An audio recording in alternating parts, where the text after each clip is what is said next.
First of all, the Ghana Immigration Service is about to undertake a very, very serious exercise. Ghana Immigration Service has conveyed quite some number of immigrants in the country. According to them, they said they are trying to remove the beggars from the street. And Ghana security is on it again. So the Ghana immigration is about to, start the deportation of illegal foreigners in Ghana, such as the beggars. According to the news circulating, that there is going to be massive deportations of, illegal people in Ghana, beggars in Ghana, because this is becoming too much. Some of them, plenty of them actually come from Nigeria, and many of them also come from Burkina Faso and other African countries. And this is actually security threat to the country, Ghana. So a lot of Ghanaians are already massively celebrating this particular act that Ghana immigration is about to take. So we're going to be checking out people's reaction. So if you're just seeing me for the first time, I'm simply Lillian. Please do well by liking this video, subscribe and share. Let's check out this video together. First of all, the Ghana Immigration Service is about to undertake a very, very serious exercise. Ghana Immigration Service to crack down on street begging and registered immigrants in Accra. I think this should not be limited to Accra alone. Everywhere should be inclusive. The Ghana Immigration Service has announced plans to carry out a targeted enforcement operation in the Greater Accra region this week, aimed at rescuing vulnerable individuals and addressing irregular migration. Now, I've been meaning to ask this question for a very long time, right? If these people entered cars, right, in their country, like they are loaded onto bus in their country, and then they head towards Ghana, what is their plan? How do they aim to survive? What is their plan if they enter into buses and then head straight to Ghana? Is their plan to come here and beg and then sleep under bridges? Is their plan, what is their plan? That's what I've been thinking. Because at least in your country, you have a place you sleep. At least in your country, it's not good crowd. You are closer to your family, irrespective of the situation. But you enter into you hop onto a bus, and then you head towards the unknown destination. Meanwhile, the country are heading towards, it's not easy like that. So I've been always meaning to ask this question. If people hop into buses and then head towards another country, what is their plan? Well, how do they aim to survive? Is it that they will just come? Look, Accra is filthy. Forget issue. Some parts of Accra is very, very filthy. So I just hope that what the Ghana immigration wants to do should be sustained. We are at the Obeche-Bilamte interchange, where the Ghana Immigration Service has conveyed quite some number of immigrants in the country. According to them, they said they are trying to remove the beggars from the street. And then if you can see, the Ghana Immigration Service bus is behind me right now, taking them to the headquarters. According to the immigrants, they are around just to search for food to eat. Finding food has become a problem for us. Our husbands and relatives have been killed, and we can no longer stay in our country. We are here only to find something to eat, nothing more. We also have some Ghanaians that are expressing appreciation to the government and the Ghana Immigration Service for the exercise. And spend the entire day begging for money. They refuse to do any work for themselves. Even our Ghanaian mothers sell water to earn a living. If we were willing to sell water or do any kind of work, we wouldn't have a problem with them. We are truly grateful to the government and the immigration service for their efforts. I'm gonna be honest, they don't beg for money here in Ghana. Do you understand? I've been here for 2 days now, and no one has asked me for nothing. Even people that have helped me out in a little way, they haven't asked me for nothing. They don't beg here. Or maybe I just ain't seen it. But yeah, since I've been here, no one ain't asked me for nothing. Nigerians need to take note. Begging is not good. If no BC finish, wetin go make Ghana, small Ghana, pity Nigeria, the giant of Africa? If no be saying a bad leadership, now they try crumble and insult and embarrass Nigeria as a country, wetin go make small Ghana will be like grain of So the president of Ghana said he wakes up every morning praying so that 1 million Nigerians won't enter Ghana. Because if Nigeria is doing well, they are doing well. Meaning, if terrorists don't catch Nigeria, next not Ghana. Well, See, You know wetin dey vex me about most of these Nigerians? You know wetin dey vex me? When they go dey talk say Ghana, just small Ghana, that thing dey vex me.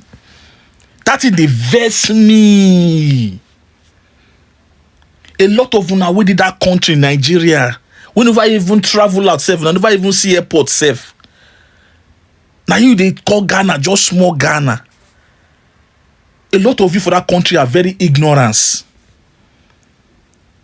Now the reason why I talk say our population for that country don't they make us they go crazy. It don't they affect our brain. And the reason why it no good make country they overpopulated. Because on our brain, most of our brain they work. It's just I see talk and talk say that population what we get for that country now just wastes. We just get population for nothing, but nothing is working in that country. At this, in this present situation now, Sheikh Ghana no need to pity us. In this present situation now, Sheikh we no need pity. Even yourself, you know they pity your people, you know they pity yourself. Even you yourself, you know they pity yourself. At this stage now, where we dey now. At this stage where we did now, we're supposed to dey pity ourselves. We don't go finish. Now even get people self we be say they even want a better Nigerian. People will be say they don't even come our country, but still yet they still want a better Nigerian for us. You see, this una pride for this country, Nigeria. Now you go take most of una to grave. At the end of the day, una no go benefit anything for that country before una die. If they say just Ghana, that is the vex me. If now they talk say just small Ghana, yeah. It dey vex me. It dey vex me. You where they talk, you sure for me say you never even travel go Ghana. You never travel go Ghana. Despite we have everything. Is it not? See, are we not ashamed of ourselves? Are we not ashamed of ourselves? It is say if Ghanaian get half of the thing what we get for that country. It is say they don't know what to do. Just like say we don't get population for that country, but we don't get sense. We don't know what is right anymore and what is wrong. People just plenty for that country, just they waka like Dundee. Overpopulated. God. Nigerians. Nigerians, una pride. Una pride go take most of una to grave. I don't want to hear this word though, just small Ghana. I don't want to hear Ramo. Because most of the things where Ghana they do, it they shame me say a whole Nigeria no fit do am. The one where they still get, they see they manage them to make sure say things they work for their country. But we get them, but we know they make and they work for our country. Are you not ashamed? You were talk, are you not ashamed of yourself? You know they pity yourself. You come and say I can't talk this rubbish. You know, and I'm not even happy say some other African countries even want Nigerian to be better. No be better thing, no be good thing. For other African countries to have this mind, this genuine mind, to make sure say, Nigeria should be better one day. Oh. It's a good thing. The situation where we did now, we don't get K-leg. Make una know the kind leader when I go choose 2027. Oh. I don't want this all this thing when I hate this word, just Ghana, just small Ghana. I hate that word. I hate him. I hate that word. Ghana don't go far. They don't leave us behind. There's a lot of things Ghanaians don't do. They don't leave us behind. They don't leave us behind. Are we not ashamed of ourselves? Despite we have all these resources. But that country still look as if it's zombie. Now zombie just did that country, nothing they work. I don't want to hear this kind of talk again. No. Now that one they pay me pass. So if I want talk next time, I not just talk say just Ghana, yeah, just small Ghana. That one they verse me pass. Ghanaians were the first people to expel Nigerians from their homes. That's exactly what they told you morons, right? That is exactly what they told you morons. To justify themselves from the fact that they expelled Ghanaians from Nigeria and now want to plead to be very innocent, considering the fact that they are in their majority at the mercy of Ghanaians now. But they can always deceive you people. Why? Because you people don't read.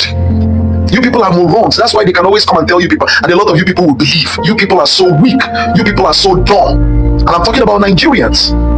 Because all you people think about is making money. Making money, a man that has making money as a priority is the weakest man on earth. He is the weakest being, not just a man on earth. Because such a man is easy to be bribed. Such a man is very vulnerable. But I'll make that in another video. Now I want to open you people's eyes towards many things, in case you want to know. This is for Nigerians, this is for South Africans, this is for Ghanaians, and I'll tell you why I am making this particular video very specific. In fact, this is for every other African nation out there, and these are for the world. This is particularly for the world Westerners in totality. Now, in the year 1969, Ghanaians directed an expulsion, not to Nigerians, but to foreigners arbitrarily, foreigners who are undocumented in their society. Now the question is, why? The reason being that Ghanaians started experiencing a strange thing, a thing that had never happened in their society before, until foreigners started coming to their home. What was that very specifically? It was a case of having Ghanaian children get kidnapped, and eventually when these children are found, their body parts would be missing. This is what they know as atintinkrona. You can check it out on your internet. You can Google it. Don't be dumb, just Google it. The meaning of atintinkrona. These children would be kidnapped, and eventually when they are found, their body parts would be missing. And you and I as a Nigerian know the society that is known for such ordeal.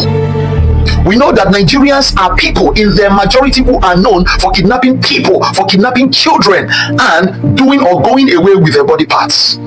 Going away with their body parts, specifically for money ritual and selling body parts. At that period, we know in Lagos, as a number of people will say, or Lagos as we would have it, that Yorubas were selling body parts to Igbos who use it for money ritual. Yes, let it not shock you. The Yorubas again were selling body parts to Igbos who use those body parts for money ritual.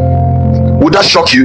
It wouldn't if you're truthful to yourself, because till date, such things are happening. First of all, it started with Yahoo, and we felt like, oh my goodness, just leave these children. They're just expressing their gadgetry intellect. And some people like us were like, look over these children, because eventually this thing will skyrocket from gadgetry intellect to diabolical intellect. And what did we see? A lot of our ladies who are, by the way, prostitutional are missing. And once they are found, we see their body parts. Listen to me very clearly.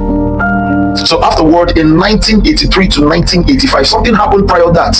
The world changed its interest from the gold mine of Ghana to the oil that Nigeria produced, especially considering the fact that oil producing nations in cahoots, who are known as the OPEC, suddenly started having strife for whatever feud they had with some of these big countries. So they redirected their interest towards Nigeria, and Nigeria boomed like that. But the thing about Nigeria is that it's not a question of their booming. Nigeria in their entirety and in their nature do not know how to maintain a collective wealth. That is why Nigeria is what it is till date.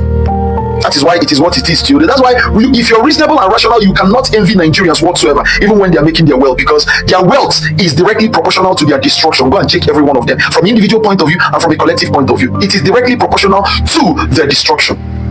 So as at that period, a lot of Ghanaians had difficulties, and they came in their masses or exodus to Nigeria for succor. And now what happened? Suddenly Nigerians woke up in 1983 to 1985 and declared that Ghana must go. Now what is the reason? Because I will state the reason why Nigerians expelled Ghanaians, just like Ghanaians expelled their undocumented foreigners. Listen very clearly. This Ghana must go was specifically directed towards Ghanaians and not all foreigners. It was a beef with Ghanaians. Now what was the situation? Ghanaians were taking over the services, the interest and the market of Nigeria. Why? Because they brought passion, transparency and humility to whatever they did. As at that period of time, you cannot contend with a Ghanaian teacher in your class. Why? Because she brings passion, and all her students would always ace their courses. In fact, a lot of Nigerian men were divorcing their wives and taking to their Ghanaian mates. Why? Because these Ghanaian mates brought passion to their services. Ghanaians were doing so many things at affordable prices and very transparently. We can see that till date. We can still see that till date. That is why a lot of Nigerians at that period of time started taking interest and making preferences to obtaining services and running transactions with Ghanaians rather than their fellow Nigerians. But just like that, Nigerians became bitter and decided that all Ghanaians must go.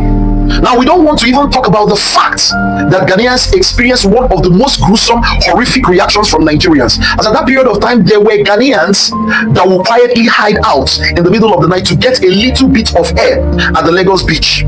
And then suddenly, Nigerian military or whatever paramilitary will use their horses, tie these Ghanaians or keep chasing them to their deaths.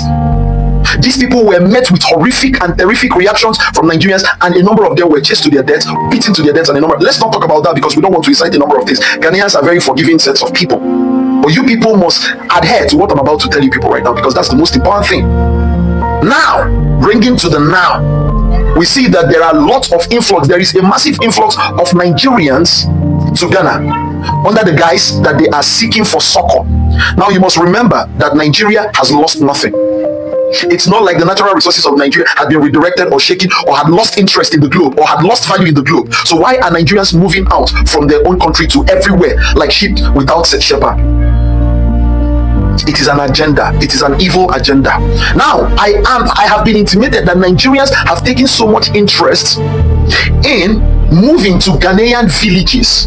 They don't just move to Ghana, they move to those rural areas, remote areas. And those people, in fact, if you I would implore you to share this video with a Ghanaian, especially those living in remote areas, those rural areas, because I heard they are very welcoming. That Ghanaians are known to be hospitable, but the ones in the rural areas, their hospitality is 10 times what you see in urban areas. So on grounds that these people are very much welcoming, Nigerians are coming again. Do you know what that means? One word will strike you in your mind, and that is Atintin Krona.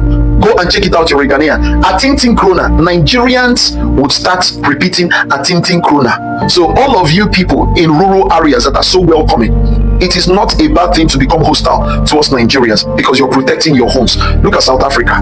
Look at South Africa. A word is enough for a wise. Is begging is not in the nature of Ghanaians. You could literally see this foreigner coming out and saying that one thing he has actually seen is that over since his stay in Ghana, nobody have actually come out to, to beg him for something. So even those helping him out, they have not requested for money from him. But these beggars obviously are from Nigeria. Some of them are actually speaking Hausa, they are from the Hausa speaking side of, Nigeria. And Kenyans are saying, like, the Ghana immigration, the Ghana security authorities are saying that we don't want these guys again in our country. In fact, they pull up this statement saying that they are beginning deportation, immigration deportation. Obviously they are immigrants in the country, so it is called immigration deportation. Deporting all these immigrants in the country that are causing nuisance, and these are also insecurity signal in the country, because when you see something happen, some of those people are intelligent, sitting down on the road, monitoring the situation of the country and giving out reports, insecurity, people, bandits, and all that. And these are the things that the Ghana Security Authority have actually seen that these are one of the things that are causing, little insecurity in our country. They are cracking it down by starting with the beggars. You guys, these guys are so prideful that, in fact, when you ask them, they will tell you that they are coming from Nigeria. They don't want to even work. They don't want to work, and they don't want to sell water. They don't want to sell biscuit. They just want you to give them your money while they sit down there and give birth to a lot of children that they want to give and collect your money. And the population keep on increasing every single day. And that is why a lot of Ghanaians are so happy with the recent updates and what the immigration is about to do. This is not the first time the Ghana immigration is doing this. I think they did it last year and they are doing it again. Even the amount of the people that they actually reported last year is this year's own is like they've tripled. This is not really making sense again. That's why a lot of the Kenyans are saying that what is really the plan of Nigeria and other African countries that are jealous of Ghana? Are they just doing this, to bring down the image of Ghana? And for me, for the Ghana immigration, even allowing them to cross over at first before deporting, why not start from the, when they were coming into Ghana through the border to checkmate these guys? What are you people coming into Ghana to do? What is the job? What is, like, they need to be checkmate, not just after allowing them enter the country and deportation kick off again. This is not really making sense, and this is what Nigeria is currently facing. Also, some parts of Nigeria that is not the begging part are also facing this particular part. But yeah, it is well, and I just feel like this should be done, because the last time I bicycle, you guys, the populations of these beggars were just too much. Let me know what you think, and what do you think about the Ghana immigration current update. Don't forget to like this video, don't forget to subscribe and share. Thank you so much.